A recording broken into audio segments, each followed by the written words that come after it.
오늘 성경 말씀은 고린도전서 6장 1절서부터 11절에 있는 말씀입니다. 고린도전서 6장 1절부터 11절에 있는 말씀.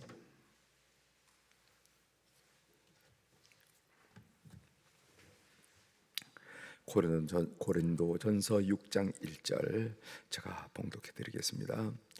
너희 중에 누가 다른 이와 더불어 다툼이 있는데 구태여 불의한 자들 앞에서 고발하고 성도 앞에서 하지 아니하느냐? 성도가 세상을 판단할 것을 너희가 알지 못하느냐? 세상도 너희에게 판단을 받겠거든 지극히 작은 일 판단하기를 감당하지 못하겠느냐? 우리가 천사를 판단할 것을 너희가 알지 못하느냐? 그러하거든 하물며 세상 일이라. 그런즉 너희가 세상 사건이 있을 때 교회에서 경히 여김을 받는 자들을 세우냐? 내가 너희를 부끄럽게 하려 하여 이 말을 하노니 너희 가운데 그 형제간의 일을 판단할 만한 지혜 있는 자가 이같이 하나도 없느냐? 형제가 형제와 더불어 고발할 뿐더러 믿지 아니하는 자들 앞에서 하느냐? 너희가 피차 고발함으로 너희 가운데 이미 뚜렷한 허물이 있나니 차라리 불의를 당하는 것이 낫지 아니하며 차라리 속는 것이 낫지 아니하냐? 너희는 불의를 행하고 속이는구나. 그는 너희 형제로다. 불의한 자가 하나님의 나라를 유업으로 받지 못할 줄을 알지 못하느냐? 미혹을 받지 말라. 음행하는 자나 우상 숭배하는 자나 간음하는 자나 탐색하는 자나 남색하는 자나 도적이나 탐욕을 부린 자나 술 취하는 자나 모욕하는 자나 속여 빼앗는 자들은 하나님의 나라를 유업으로 받지 못하리라. 너희 중에 이와 같은 자들이 있더니 주 예수 그리스도의 이름과 우리 하나님의 성령 안에서 씻음과 거룩함과 의롭다 하심을 받았느니라. 아멘. 11절까지 봉독해 드렸습니다. 오늘 우리가 읽은 고린도전서 6장 1절부터 11절에 있는 말씀을 중심으로 주제를 차라리 성도인 네가 손해를 봐라 하는 그런 주제로 같이 좀 말씀을 나누고자 합니다. 차라리 성도인 네가 손해를 봐라. 본문에서 바울 사도는 성도가 세상 법정에 송사하지 말 것을 고민한 내용을 우리가 쭉 살펴볼 수가 있는데, 우선 먼저 본문을 한번 살펴보도록 하겠습니다. 1절 한번 보세요. 너희 중에 누가 다른 이와 더불어 다툼이 있는데 구태여 불의한 자를 앞에서 고발하여 성도 앞에서 하지 아니하느냐? 이게 불의한 자라 하는 것은 세상 법정을 의미하는 것이죠. 우리가 이제 우리가 성도들이 신앙생활을 교회에서 할 때 우리가 가져야 할 기본적인 마음은 뭐냐면은 교회라는 곳은 천사들이 모이는 것이 아니라 죄인된 너나 나나 죄인된 우리들이 예수님을 좀 닮아 보려고, 예수님처럼 좀 살아보려고 모인 곳이 바로 교회라 하는 그런 전제를 여러분들이 한시도 잊어서는 안 된다는 거죠. 교회는 천사들이 모인 곳이 아니라 죄인들이 모여서 예수 좀 닮아 보려고, 그렇게 좀 살아보려고 몸부림치는 현장이 교회라 하는 것입니다. 어느 판사가 이런 판결문에 이런 내용을 적었다는 겁니다. 그 내용을 한마디로 요약하면은 이런 일은 교회법으로 해결하시오. 그래서 이제 성도들 사이에, 죄인된 성도들 사이에 이런 갈등, 저런 다툼이 있을 때 사회 법정으로 나가는 것이 아니라 우리가 이곳에서 문제를 해결하는 그런 지혜를 오늘 바울 사도께서 고린도 교회에 요구하는 것을 보게 됩니다. 그러면은 성도 사이에 일어난 분쟁을 세상 법정에 송사해서는 안 되는 이유가 뭐냐? 바울 사도가 온 성경에 보면은 두 가지를 가르쳐 주고 있습니다. 첫 번째로는 뭐냐면은 성도가 세상을 심판할 자이기 때문이라 그렇다는 겁니다. 성도가 세상을 심판할 자이기 때문에. 우리 2절 한번 보겠습니다. 성도가 세상을 판단할 것을 너희가 알지 못하느냐? 세상도 너희에게 판단을 받겠거든 지극히 작은 일 판단하기를 감당하지 못하겠느냐? 오늘 2절 상반절에 보면은 성도가 세상을 판단할 것을 너희가 알지 못하느냐. 이제 장차 우리 성도들이 세상을 심판할 것인데 오히려 성도가 세상으로부터 심판을 받는다는 것은 그건 부끄러운 일이 아니겠느냐 하는 바울 사도의 권면을 보게 됩니다. 두 번째로는 교회 공동체에 형제간의 일을 판단할 만한 지혜자가 없다는 사실을 부끄러워해야 하기 때문이라는 겁니다. 5절에 이런 말씀이 있어요. 내가 너희를 부끄럽게 하려 하여 이 말을 하노니 너희 가운데 그 형제간의 일을 판단할 만한 지혜 있는 자가 이같이 하나도 없느냐 하고 바울 사도가 고린도 교회에게 하시는 말씀이에요. 형제간에 다툼이 있을 수가 있고 갈등이 있을 수 있다면은 그 형제간에 이건 이렇고 저건 저렇고 손후를 가려서 화해시키고 화합할 수 있는 그런 지혜자가 교회에 그렇게 없느냐 말이지. 그런 지혜자가 이같이 하나도 없느냐 하면서 바울 사도가 말씀하는 것을 우리가 들을 수가 있습니다. 그러므로 바울은 형제가 형제를 세상 법정으로 고발하고 심판받는 것은 그것은 잘못된 것이다 이렇게 말씀하고 있는 것입니다. 우리 감리교 교리 장정에 봐도 감리교의 법을 교리와 장정이라 이렇게 칭하고 있어요. 그 교리와 장정에 봐도 이 성도 간의 갈등이 일어날 때, 또 교회 간의 갈등이 일어날 때 어떻게 하라고 했냐면 먼저 교회법에 소송을 하라는 거죠. 교회법에. 그래서 권사님 이하의 이런 일은 교회 당에서 처리하도록 되어 있어요.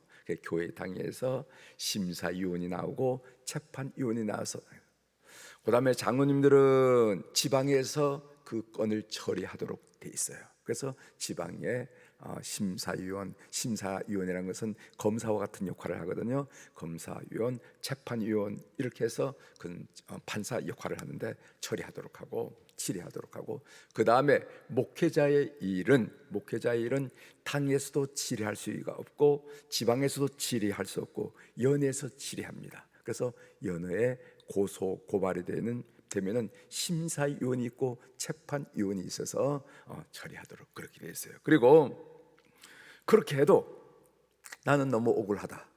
그렇게 해도 우리 감리교회는 2심제가 되어 있어요. 2심제. 항상 첫 번 하고 2심을 하도록 되어 있습니다. 2심제가 있는데 사회법은 3심제죠. 우린 2심제인데 그래도 난 승복할 수 없다. 이렇게 할 때 사회법에 소송하라.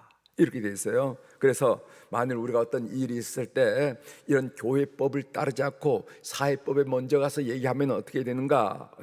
그것은 강하면 출교시킬 수 있을, 이제 당신 교회 나오지 마십시오 하고 출교시킬 수 있는 징벌도 있습니다. 그렇게 해서 우리가 이 교회에서 나는 분쟁과 다툼과 이런 일들이 사회법정에 나가가지고 사회법정에서 하나님의 영광을 가리고 교회의 위신을 추락시키는 이런 일들을 맡고 있다 하는 것을 우리가 알게 됩니다. 그렇다면은 성도 간의 갈등이 있을 때 어떻게 해야 될까? 오늘 바울 사도가 한 얘기입니다. 우리가 죄인으로서 갈등이 없을 수가 없는데, 다툼이 없을 수가 없는데 그럴 때 어떻게 했으면 좋겠느냐?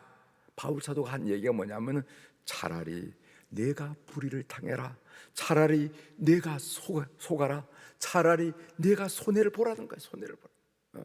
그 이야기가 7절에 있습니다. 7절 한번 주목해 보시기 바랍니다. 7절, 너희가 피차 고발함으로 너희 가운데 이미 뚜렷한 허물이 있나니 차라리 불의를 당하는 것이 낫지 아니하며 차라리 속는 것이 낫지 아니하냐, 이렇게 얘기하고 있어요. 차라리 불의를 당하는 것이 낫지 아니하며 차라리 속는 것이 낫지 아니하냐. 그러니까 이거 쉬운 말로 말하면은 차라리 내가 불의를 당해라, 차라리 내가 속아라, 차라리 내가 손해를 봐라 하는 그런 얘기죠. 여러분, 우리가 아이들을 키울 때 형제간에 오누이간에 다투는 것을 많이 경험합니다. 토닥토닥 많이 다투잖아요. 다투지 않고 그런 아이가 어디 있겠어요. 그럼 부모님이, 여러분이 어떻게 아이들을 타이릅니까? 그래 머리가 깨어질 정도로 한번 싸워봐라, 이렇게 얘기한 부모는 아무도 없어요. 부모가 뭐라 하면 형을 불러다가 내가 형이 아니냐, 내가 동생을 돌봐야지, 내가 참아야지, 그래야 형이지, 다투면 어떻게 하는가, 이렇게 여러분 다 이르렸죠. 네가 형이 아니냐, 네가 참아야지, 내가 다투면 어떻게 하느냐, 동생은 너를 보고 있는데 하면서 우리가 다 이릅니다. 그리고 또 동생을 불러다가 뭐라고 얘기합니까? 넌 동생이 아니냐, 어디서 형한테 대들어, 형한테 미안하다고 가세 하면서 동생을 야단을 치면서 형제 사이에 화목하게 화해시키는 것이 우리 부모님들이 자식 기르는 방법이라는 겁니다. 이거 하나님도 마찬가지라는 거예요. 하나님이 우리 모든 자녀들을 이렇게 바라보면서 토닥토닥 때로는 갈등도 일으킬 수 있고 때로는 다툴 수도 있는데, 그때 하나님 마음이 바로 여러분들의 부모의 마음이라는 거나 마찬가지라는 거예요. 이걸 문제를 삼아가지고 이 집 저 집 다 동네방네 떠든 거, 이건 부모님이 원하지 않은 것처럼 하나님도 원하지 않는다 하는 것입니다. 바울이 말하고자 하는 것은 무엇인가 하면은, 나를 위해 죽으신 주님 앞에 섰을 때, 그날 우리 모두가 주님 앞에 서지 않겠어요? 그 주님이 누구냐면은 나를 위해서 최고의 희생을 했던 분이시라는 겁니다. 우리 앞에 서 계시는 우리가 주님 앞에 섰을 때 그 주님, 우리 앞에 계신 분은 나를 위하여, 그 앞에 서 있는 나를 위하여 최고의 희생을 했던 주님이신데, 그 앞에 섰을 때 다른 형제와 다투서 이겨서 형제로 하여금 모멸감을 갖게 하고 손해를 보게 하고 무릎을 꿇게 하는 것이 그렇게 좋냐 이 말이지. 그렇게 좋을 거냐 이 말이지. 내가 승리했습니다. 주님, 내가 그때 그 몇 년도에 그런 있을 때 내가 그냥 굴복을 시켜서 내 앞에 살살 비게 만들고 말입니다. 무릎을 꿇게 만들고 손해를 보게 했습니다. 이렇게 우리가 얘기할 수 있겠냐 말이지. 나를 위해서 목숨을 바쳐서 희생하신 주님 앞에 섰을 때 내가 그 사람을 모멸감을 갖게 했습니다. 내가 그 사람을 손해를 보게 했습니다. 내가 그 사람을 무릎 꿇게 했습니다. 이렇게 말할 수 있겠냐 말이지. 이게 진짜냐 말이지 하는 얘기를 지금 바울이 하고 있는 거예요. 차라리 내가 손해를 봐라, 차라리 내가 속임을 당해라, 차라리 내가 오해를 받아라, 그게 낫지 않겠느냐, 그게 떳떳하지 않겠느냐라고 우리 주님께서, 바울 사도께서 판문하는 얘기를 하는 겁니다. 여러분 이해하실 수 있죠? 그 말씀 무슨 말씀인지. 저는 어제 본문을 묵상하면서 그날 우리가 주님 앞에 섰을 때 주님이 우리에게 하실 말씀이 들려오는 듯 했어요. 나는 너를 위해 목숨을 버렸단다. 그러나 너는 나를 위해서 돈 한 푼 손해보지 않았고 자존심 한 번 상하지 않으려고 했느냐 하는 음성이 들리는 듯 했다. 나는 너를 위해서 목숨을 버려 구원했는데 너는 나를 사랑한다는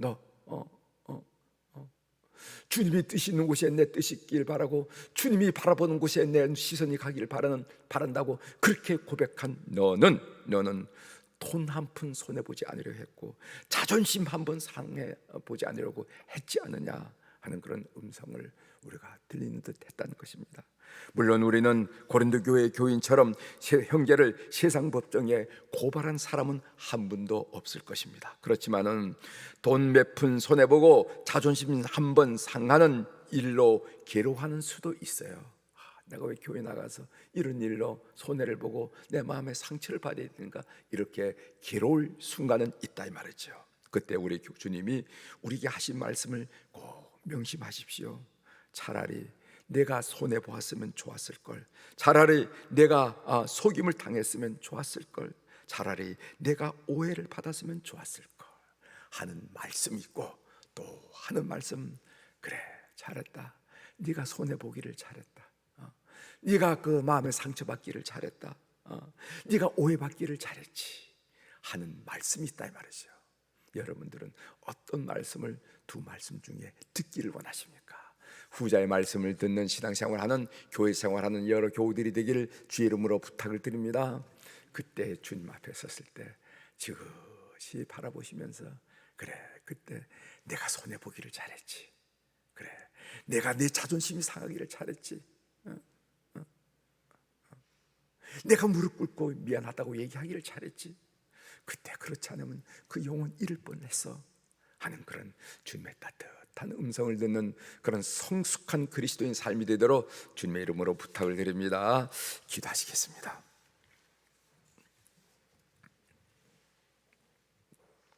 하나님 아버지, 오늘 바울 사도께서 고린도 교회의 다툼, 갈등, 그 싸움을 이야기하면서 차라리 네가 당하는 것이 낫지 않겠니?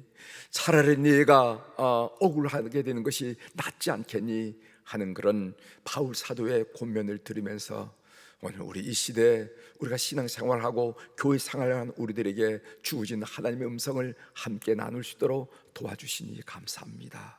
하나님, 그날 우리가 이 땅의 삶을 다 끝내고 주님 앞에 섰을 때, 그래 그때 너 참 잘했다, 그럼 그렇지 하면서 칭찬하며 격려하며 잘했다고 인정하는 그런 주의 음성을 듣는 그런 신앙관계, 인간관계를 수행할 수 있는 우리 성도들, 성숙한 성도들이 다 될 수 있도록 은총을 베풀어 주옵소서. 하나님, 오늘 또 우리 사랑교우들이 주님 전에 1,000번째 헌금을 올려드렸습니다. 풍성해서 드린 것도 아니고 쓰고 남아서 드린 것도 아니고 쓸데 없어서 드린 것도 아니라 소중한 물질, 우리의 마음을 담아 이 새벽에 주님 뵙고 주님 앞에 올려드립니다. 하나님, 그 마음들, 그 정성들 주님께서 하감하시고 연락하여 주셔서 인생길, 광야 같은 인생길 갈 때, 정처 없는 인생길 갈 때, 방향자 없는 인생길을 갈 때 주님 인도하시고, 주님 격려하시고, 주님 위로하시고, 주님 간섭하셔서 예수 이름으로 승리한 우리의 삶이 될 수 있도록 오늘 또 우리 교우들을 붙들어 주시옵소서. 하나님 아버지, 올해 이제 5월달은 가정의 달입니다. 이 가정의 달에 우리 모든 성도들 가정이 천국 가정이 되게 도와주시고, 아랫사람은 윗사람을 존경하고 윗사람은 아랫사람을 믿음으로 지도하고 그리고 사랑하면서 가정마다 천국 가정 이루는 그런 가정 다 될 수 있도록 도와주시고, 그 무엇보다도 우리 부모님의 믿음이 우리에게 기대된 것처럼 우리의 믿음이 우리 자식들에게 그리고 손자 손녀들에게 잘 기대되어서 주님이 주신 축복을 마음껏 구가하는 가문들 다 될 수 있도록 은혜를 베풀어 주옵소서. 오늘 또 하늘의 주권과 땅의 주권을 가진 우리 주님의 이름으로 선포합니다.